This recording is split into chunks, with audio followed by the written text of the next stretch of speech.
The most important skill to create a great quality of life is the skill of leadership. Leadership doesn't mean you tell people what to do and they do it, or that people follow you. Leadership means you live life by your standards, that you won't settle unless you can do, be, share, create, or give. And what makes you a leader is one skill above any other skill. The minute you decide to serve other people, you become a leader. Because it isn't about you anymore. It doesn't matter what your position is in a company or in your family.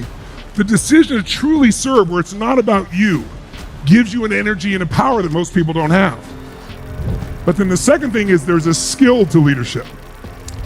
And the most important skill of leadership is influence. If you want to know what will change your life completely more than any other skill on earth, it's influence. Now, what does influence means? It means the ability to change the thoughts, feelings, emotions, and actions of another person for a greater good. Now, you could be a negative influence, obviously. I'm not talking about that. But who do you have to be able to influence first if you're going to really be a good influencer? Who? Yourself. Everything in your life is controlled by your ability to influence yourself and others. But it starts with you. Influence is the skill that brings you in relationship with people. But what makes you a great influencer is you're able to do it to yourself, and then you're able to serve others and show them how to do it for theirs. And what I want to do today more than anything else is leave here where you know how to influence yourself. So if you don't feel like doing something, you can still get yourself to do it that fast. And the way we're going to do it is by understanding two distinctions. What influences every human being alive, number one, is the state they're in at that moment in time. The mental, emotional, physical state. Moment to moment, your life is controlled by your state. If you're in a pissed off state of mind, could you be nice and warm to people? Yes, but you won't be. If you're feeling playful and somebody says, screw you, you'll laugh. If you're feeling angry and they say, why didn't you do that? You'll be mad. So our emotions are controlled moment to moment by the state we're in. If you want to influence another person, the first thing you want to do is what all kids know how to do. Did you ever watch a kid say, I want an ice cream cone, and you say no, and 10 minutes later they're licking on one? How do they do that? They have no class on how to deal with rejection. I'll tell you what they do. They know how to put you in state. I remember one time I came home and my daughter was just turning 16, and she goes, Dad, how are you? And I'm like, something's up, right? She's being overly enthusiastic. I love her, she loves me, but this is overly enthusiastic, right? What does she want? She goes, Dad, she goes, I'm so happy to see you come home. Listen, I just wanted to ask you, would you like me to wash the car? I was like, no. Would you like me to do this? Like, no. What do you want, Joel? Could I have the keys? They know how to put you in state, don't you? Well, we have to do the same thing. Can a nice person ever be mean? Yes, when they're in a mean state. Can mean people be nice? Yes, when they're in a nice state. And then the second thing that influences people long-term is what we call their blueprint, which is just a big word for we all have a set of beliefs about how we should be, about how other people should be, about how people should treat us, about how we should act, about how much money we should be earning at this stage of our life. We have a blueprint, a set of beliefs. And when our life matches our blueprint, we're really happy. When it doesn't, we're kind of unhappy.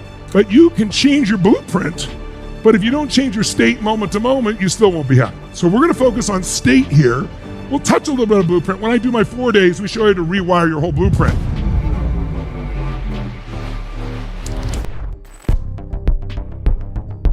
Everything we do is a pattern, but we're not aware of it most of the time.